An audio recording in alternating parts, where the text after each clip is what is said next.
வணக்கம் Rudra TV channel நேயர்களே. நான் உங்கள் அன்பான சயின்டிபிக் வேதிக் அஸ்ட்ராலஜர் அஸ்ட்ரோலஜி பேசுகிறேன். நல்லது நினைப்போம், நல்லதே தொடர்ந்து நம்மளுடைய வீடியோஸ் எல்லாம் பார்த்துட்டு இருப்பீங்க நம்புறேன். ஜோதிட கருத்துக்களை எந்தவித மூட நம்பிக்கையும் புகுத்தாமல் உள்ளது உள்ளவாறு அறிவியல் சார்ந்த விதமாக பார்த்து கொண்டிருக்கிறோம். சயின்டிபிக் வேதிக் அஸ்ட்ராலஜி முறையில பார்த்து கொண்டிருக்கிறோம். அந்த அடிப்படையில பாத்தீங்கன்னா இந்த வீடியோல பிப்ரவரி 2025 கடகராசிக்காரருக்கு எத்தகைய ஒரு மாதமாக இருக்க போகிறது. ஆண்டின் 2வது மாதமாகிய பிப்ரவரி 28 நாட்கள் நிறைந்த மாதம் கடகராசிக்கு எத்தனை ஒரு மாதமாக வரப்போகிறதுன்னு பார்க்க போறோம்.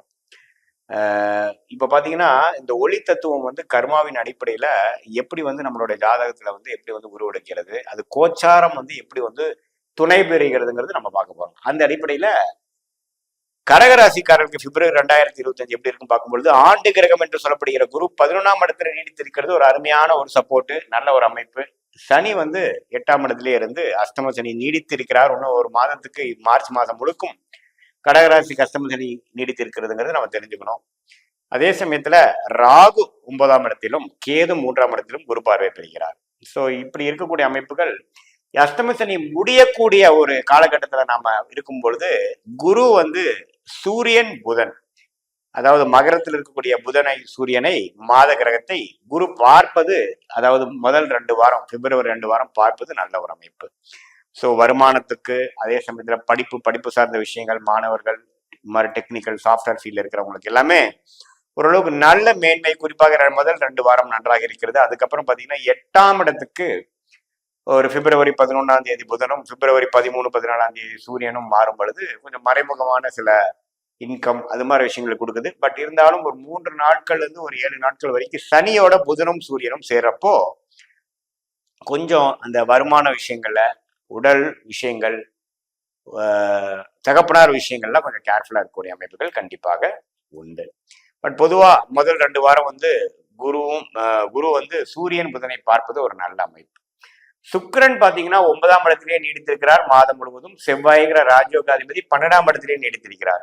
ஸோ எப்படி இப்ப ராஜயோகாதிபதி 12ல இருக்கும் பொழுது கொஞ்சம் வெளிநாடு பிரயாணம், அதர் ஸ்டேட் போறது, டிராவலிங்கு, சுப விரயங்கள் அது மாதிரி விஷயங்கள்லாம் கொஞ்சம் அதிகமா ஆகக்கூடிய அமைப்புகள் கண்டிப்பாக உண்டு. இப்போ லாபம் சம்பாதித்தாலும் செலவு கூட அந்த அளவுக்கு ஈக்குவலா இருக்கக்கூடிய அமைப்புகள் இருக்கு. சுக்கிரன் உச்சம் பெற்றிருக்கிறதுனால தகப்பனார் வழி சொத்து அது மாதிரி சில விஷயங்களை பெனிஃபிட் அடைகிறது, கொஞ்சம் யோகங்கள் வர்றது, கொஞ்சம் ஒரு ஒரு சுப செலவுகள் செய்து கொஞ்சம் ஆடம்பர செலவுகள் பண்ணக்கூடிய அமைப்புகளும் கொஞ்சம் கொடுக்குதுங்க.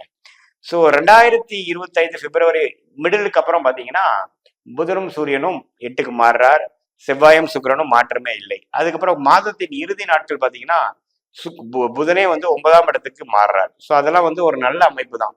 ஸோ நடுவால ஒரு மிடில் பீரியட்ல மட்டும் புதனும் சூரியனும் ஒரு சனியோட சேர்ந்து 8ஆம் இடத்துல வரும் பொழுது மாணவர்களா இருந்தாலும் சரி, கொஞ்சம் தொழில வேலையில இருக்கிறவங்க, கொஞ்சம் முயற்படிப்பு படிக்கிறவங்களா இருந்தாலும் கொஞ்சம் டிஸ்டர்ப் ஆகக்கூடிய அமைப்பு, படிப்புல கொஞ்சம் கான்சென்ட்ரேஷன் இல்லாம ஒரு வாரம் 10 நாள் கொஞ்சம் கஷ்டப்படக்கூடிய அமைப்புகள் கண்டிப்பாக உண்டு. அந்த டைம் கொஞ்சம் ஃப்ரஸ்ட்ரேட் ஆகாம கொஞ்சம் பொறுமையாக இருக்கக்கூடிய அமைப்புகள் தேவைப்படுகிறது.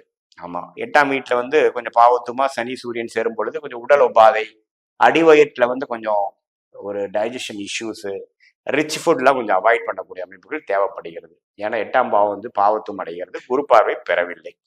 இது மாதிரி இருக்கக்கூடிய அமைப்புல ஓரளவுக்கு கடகராசிக்காரங்களுக்கு அஷ்டம சனியில முடிக்கக்கூடிய இறுதி பகுதியில் இருக்கிறப்போ அதுக்கப்புறம் வரக்கூடிய ஏப்ரல் மே 2025 அருமையான பலனை கொடுக்க வேண்டிய ஒரு ஃபவுண்டேஷனான ஒரு மாதமாக கடகராசிக்காரருக்கு பிப்ரவரி மாதம் இருக்க போகிறதுங்கிறது தெரிஞ்சுக்கணும். அதே சமயத்துல இப்போ சூரியன் பாத்தீங்கன்னா பிப்ரவரி மாசத்துல 8ஆம் வீட்டுல இருந்தாலும் மார்ச்சுக்கு அப்புறம் வரக்கூடிய அமைப்புகள்லாம் படிப்படியா இந்த மாதம் செய்த உழைப்பு, இந்த மாதம் செய்த அந்த இன்வெஸ்ட்மெண்ட் தான் பிப்ரவரிக்கு அப்புறம் வரக்கூடிய மார்ச் ஏப்ரல்ல நல்ல ஒரு பெனிஃபிட்ஸ் அஷ்டம சனி முடிகிறப்போ கடகராசிக்காரங்க பயன்பெற போகிறார்கள் என்பதை பரிபூர்ணமாக தெரிந்து கொள்ளலாம். ஸோ அதுதான். ஸோ கொஞ்சம் இந்த மாதத்தில் மிடில் பீரியட்ல கொஞ்சம் கஷ்டப்படுற மாதிரி இருந்தாலும் ஃபியூச்சர்ல கொஞ்சம் நம்ம பெனிஃபிட் ஆக போறோங்கிற விஷயமாக வீரமா விவேகமான்னு பாத்தீங்கன்னா கோபமா தாமதமா அல்லது பொறுமையா அப்படின்னு பார்த்தா பொறுமையும் விவேகமும் கொஞ்சம் தேவைப்படக்கூடிய ஒரு மாதமாக கண்டிப்பாக இந்த பிப்ரவரி மாதம் இருக்குது. செவ்வாயின் பார்வை 7ஆம் இடத்துக்கு இருக்கிறதும் கொஞ்சம் பார்த்துதான் பண்ணணும்.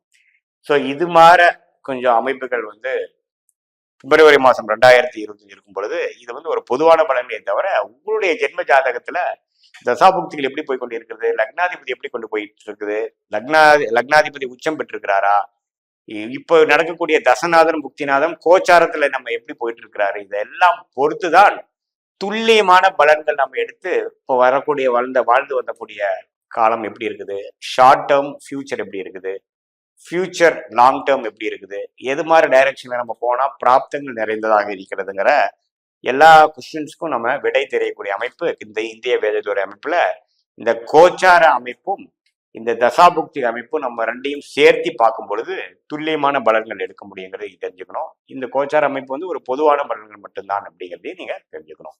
மீண்டும் மற்றொரு காணொளியில் சந்திப்போம். நன்றி, வணக்கம்.